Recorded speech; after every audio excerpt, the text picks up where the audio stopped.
Hey everyone, welcome to our final ELA project video. Woo! We've been working so hard on our realistic fiction projects.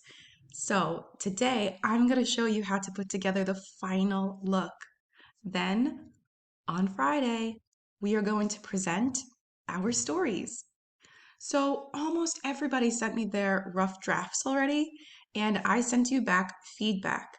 I told your grown up, oh, I loved the way they did this. Oh my gosh, this looks so beautiful. And I also told your grown up different ways that you can make your writing better. So right now, we are going to write our final draft. You're going to write your final draft using this workbook. So we're actually going to flip all the way to the back, the very last page of your My Foundations journal. It looks like this.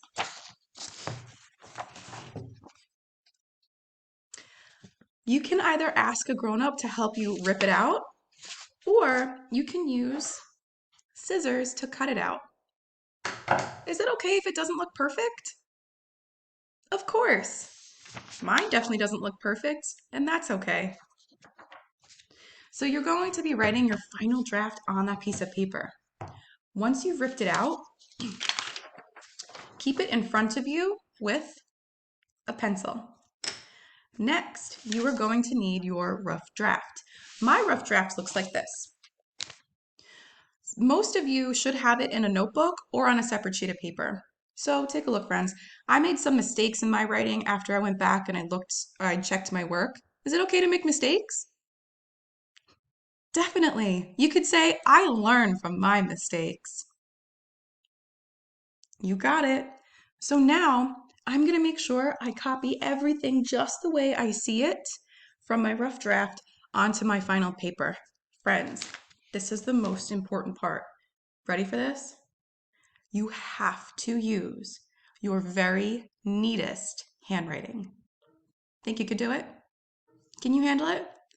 I know you can. So I'm going to pause the video here and write my final draft in my neatest handwriting. Then I'll come back and show you what it looks like. All right, I think I'm ready to show you my final project. Let me know what you think about my handwriting. Does it look okay? Friends, I tried my very, very best to use my neatest handwriting. I wrote my final draft by looking back at the drafts that I had in my workbook. So I kept looking back to make sure that I was writing the correct thing. So wait, did I just make up a whole new story or did I use my draft? You're right, I used my draft.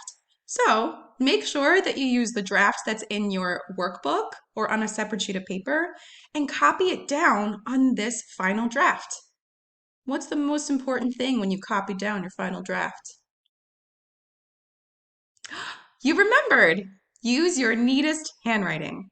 You got this, friends. So now I am ready to put this on my construction paper. Once you've written your final draft, grab your piece of construction paper. You're going to glue, tape, or staple whatever you have around the house, your final draft onto your construction paper. Let me show you how to do it. So I only had tape lying around the house, so that's what I'm going to use. I'm going to use a piece of tape to only tape the top of my story. I only use one piece of tape. Oh, you can't even see it. I use one piece of tape across the top because I want to be able to lift it up and show you my beautiful drawing to match my story. So friends, make sure you only staple or tape or glue the top part of your story to your construction paper because you want to be able to lift up your story and draw a beautiful drawing. Sound good? Awesome. If you need any help, please reach out to Ms. Russo. I love you, friends. I can't wait to see your final projects on Friday.